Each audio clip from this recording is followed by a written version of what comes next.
Hello and welcome back to Mooseytown. In today's episode, we are breaking down Age of Empires Editor Edition. So basically, what is creator scenario more in depth than this episode I did last week, or whenever that I end up having this video drop. So, to basically make things easy, you have a few options in your first thing, which is maps. Maps. You can do blank map, which is just generate, which you can dictate map size from tiny all the way up to gigantic, which looks like this. So tiny is this. Oh, deep blue water. This can dictate scenario starter. So desert, deep blue water. For example, desert. Desert. And so on and so forth. We're gonna go with grass because it looks nicer. Oh, wrong one. Grass. There we go. Grass. Then you can do tiny all the way up to gigantic, which is for better suited for 8 players. Then you can do randomized eye candy, which is just stuff that shows up on the map. These trees are not actually real, so they don't actually cut down. You can do random seed, which is just type island, so small island, large island, so on so forth to different categories.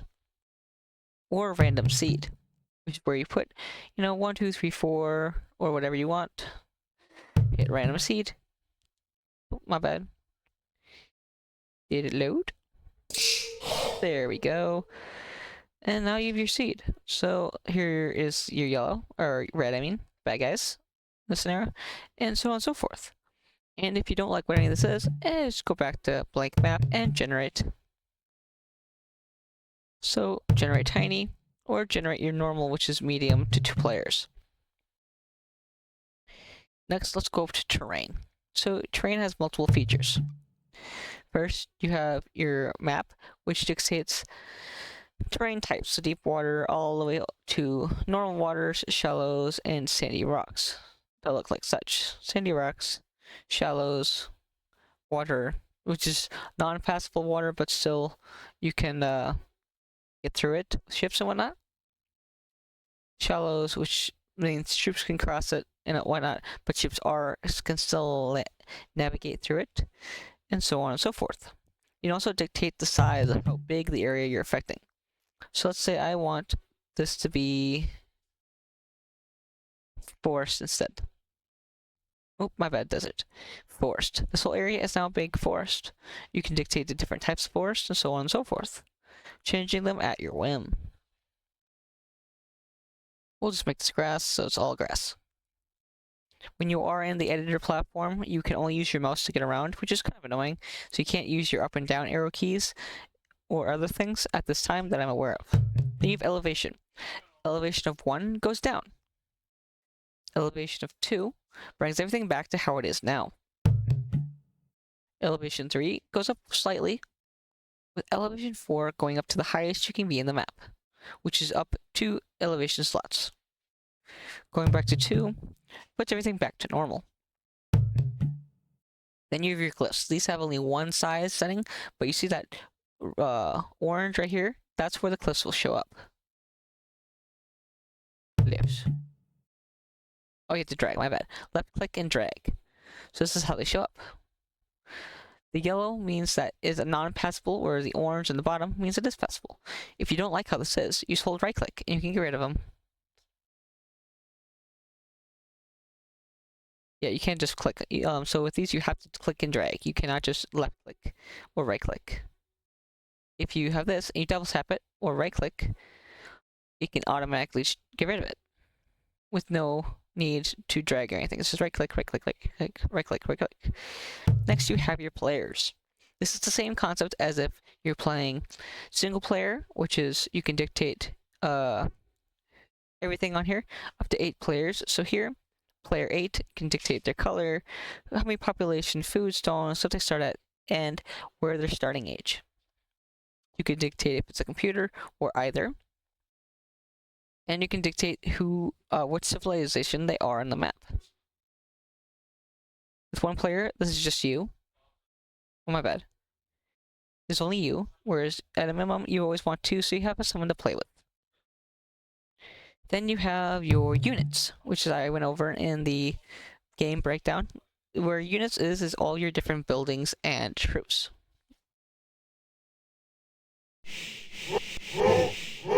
and it does make the sound for if they're being spawned and whatnot. So with this, you can place them, which is how it is right here. Delete, which is deleting different troops. You can move, so you click and drag to move them where you want them. Or you can rotate them. So I don't like how this guy's looking, I can rotate him. Slight rotations. Or hold shift and do full rotations. Right click just does counterclockwise, where left click does clockwise.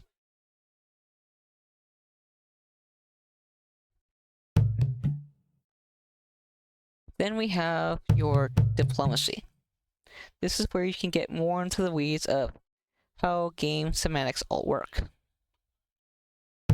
So with diplomacy, I would like, hey, player 1 and player 2, are they allies, enemies, and whatnot? That's kind of your diplomacy.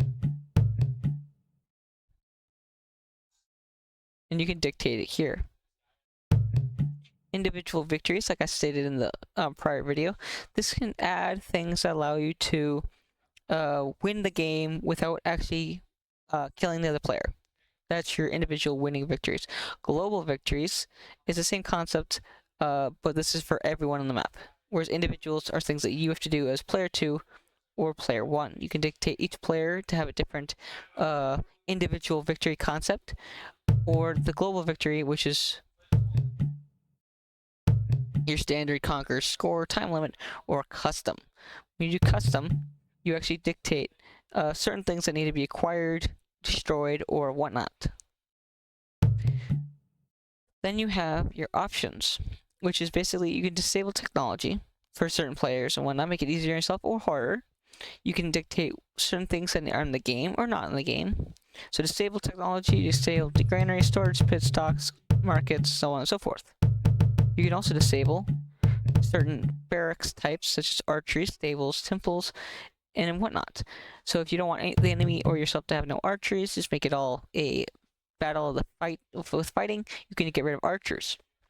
Note, you're still going to have certain troops that can do long distance if you don't get rid of their, like the academy and other things.